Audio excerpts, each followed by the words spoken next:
The road that led to the old house on Hollow Creek Hill had not been used for years, and as Daniel Carter slowly drove his car along the cracked asphalt, the headlights cut through a thick curtain of fog that seemed almost alive, twisting and shifting like something breathing in the darkness. And even though Daniel was not the kind of man who believed in ghosts or curses, a strange uneasiness settled inside him as the tall iron gate of the abandoned property appeared ahead, hanging slightly open as if someone had entered recently. Yet he knew that was impossible because the real estate agent had clearly told him that the place had been empty for nearly 20 years, ever since the mysterious disappearance of the previous family who lived there. But Daniel had ignored the rumors because he was desperate for a cheap place to live while he worked on his new book about forgotten towns and strange histories, and the isolated mansion on the hill seemed perfect for quiet writing, though. As he stepped out of the car and the cold wind rustled through the dead trees around the property, he suddenly felt as if dozens of unseen eyes were watching him from the shadows, the old house standing before him like a giant skeleton with broken windows staring down like hollow eye sockets, its wooden walls faded and rotting, yet strangely intact for a building abandoned for so long. And the moment Daniel pushed open the creaking gate and walked up the overgrown stone path toward the front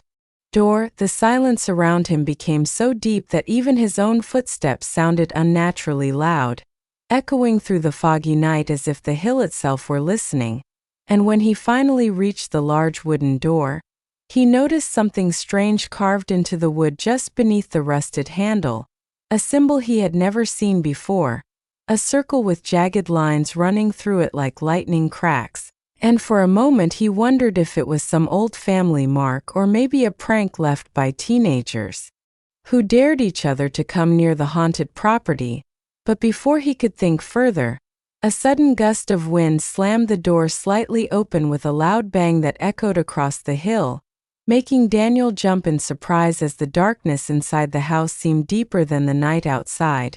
swallowing the weak beam of his flashlight when he stepped inside the dusty entrance hall where the air smelled of mold, damp wood, and something else. Something faintly metallic like old blood, though he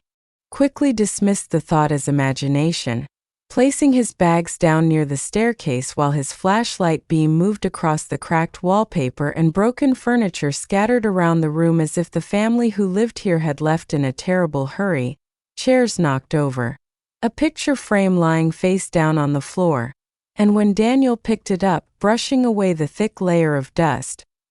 he saw an old photograph of a smiling family standing in front of the very same house many years ago.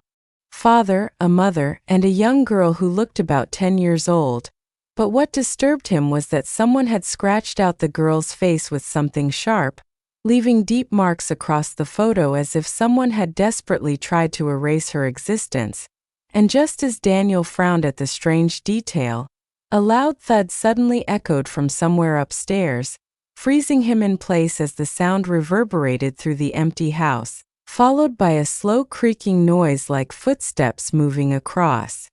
old wooden floorboards, and Daniel held his breath, listening carefully while his mind raced for a logical explanation because the agent had assured him no one had entered the house for years. Yet the footsteps continued, slow, dragging, deliberate, until they suddenly stopped directly above him, and the silence that followed was so heavy that Daniel could hear his own heartbeat pounding in his ears. And then very softly, almost like a whisper carried through the walls, he heard something that made the blood run cold in his veins, a faint childlike voice from upstairs saying a single word, "Hello."